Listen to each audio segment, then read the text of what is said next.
Right, I thought we'd do today's lesson on successive oblique impacts. So this is where you have one impact followed by another. To be honest, it shouldn't be much harder than what we did last week. But I thought it'd be good to practice a few of these, and then we need to just do the ones where it's hitting a surface at an angle, but we'll do that later on. They're just slightly harder. I'm going to do the example 4 on page 102 in your textbook, just to save writing out a load of words. I'm going to do it keeping exact form. Your textbook has done it with decimals, so because it's mechanics, if you want to kind of tip into decimals a bit more, that's absolutely fine, actually. And sometimes it's, you sort of need to do that. The only thing I would say is just look out for rounding errors and try to store answers and use answer buttons on your calculator as much as you can so you don't get an embedded rounding error. This one comes out quite nicely in exact form, and I quite like working in exact form, even though it's not necessarily relevant to mechanics because nothing's exact in the real world. But I'll keep this one exact, and then you can play around with that a little bit. I think I'm a pure mathematician at heart, so hence the exact form. Right, the question, I kind of know what I'm doing with the maths, but the question. Right, two vertical walls meet at right angles. A smooth sphere slides across a smooth horizontal floor, bouncing off each wall in turn. So the same thing, the walls are actually, you've got to think about them as coming out that way. Just before the first impact, the sphere is moving with speed 4 meters per second at an angle of 30 degrees to the wall. The coefficient of restitution between the sphere and both walls is 3/4. I would, with the successive impacts, think about just doing 2 separate diagrams for each one. Part A of this is find the direction of motion and speed of the sphere after the first collision. So really similar work to last week here. So parallel to this wall, the speed doesn't change. So we could talk about having V parallel, and that's equal to 4 cos 30. So you should find that this just starts to feel easier, or it should be feeling easier already, I think. And then V perpendicular, you don't have to use this notation, you could do V1, V2. I quite like it because I know where I am with it, but up to you a little bit.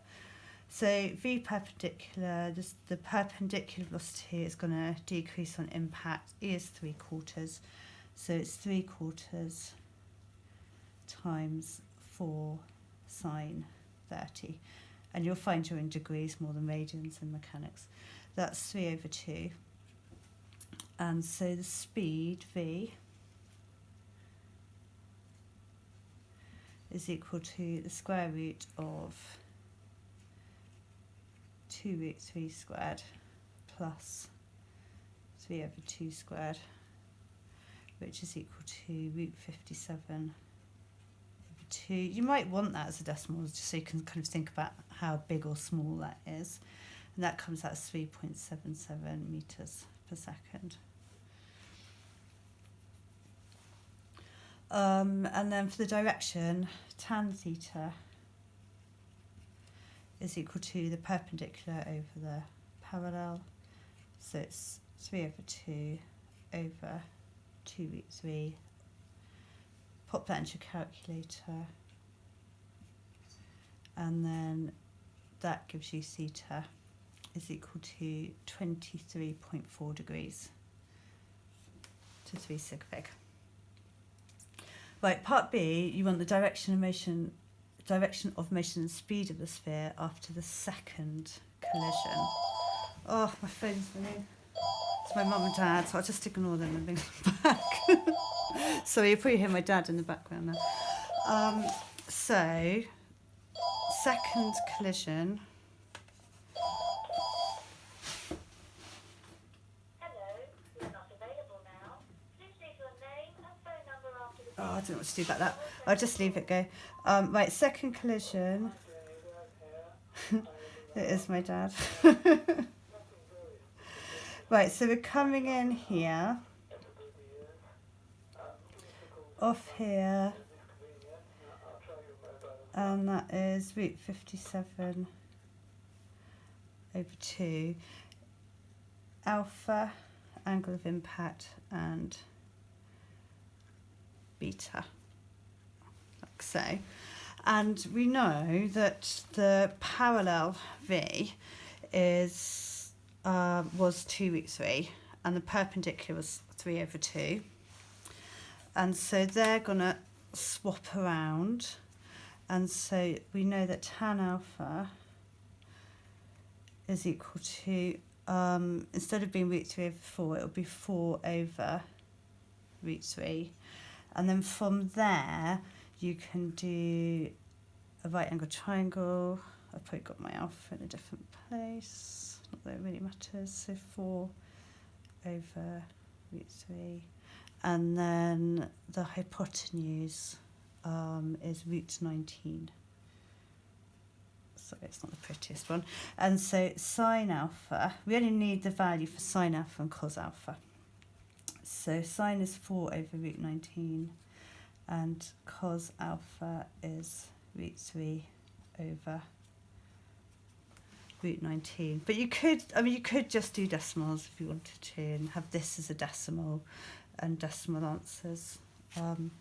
That's fine as well. It's a little bit kind of how do you prefer to work. So I'm going to call this one W. So that's speed W.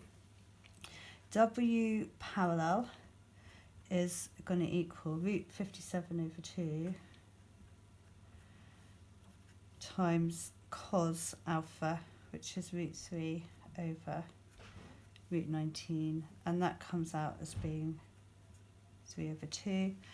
W perpendicular, the E is the same for this one, so E is still 3/4, so it's 3/4 times root 57 over 2 times sine alpha, which is 4 over root 19. And that gives you 3 root 3 over 2. And then it's Pythagoras to find W.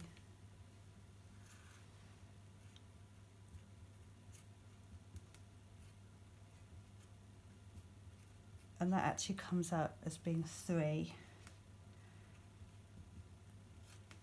And then to find beta, we know that tan beta is going to be the perpendicular over the parallel.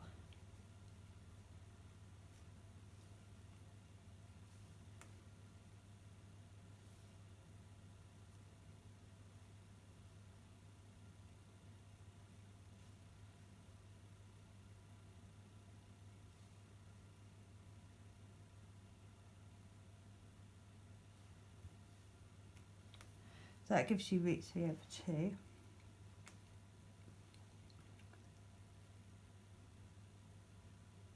Doesn't give you root 3 over 2. Hang on. 3 root 3 over 2.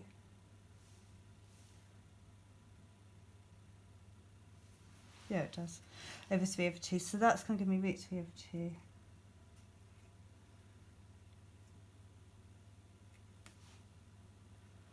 Oh, that's confused me now because that's giving us root 3.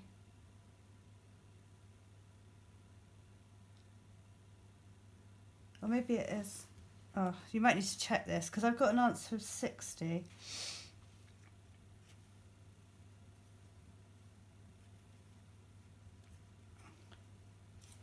Which I'm hoping is right. I'm just having a moment. Right, shift, tan, root 3. Yeah, that's fine. I just had it written down wrong a minute. So that's that. And I'll pop a couple of questions for you to do following that, and then we'll just build it up a little bit from there.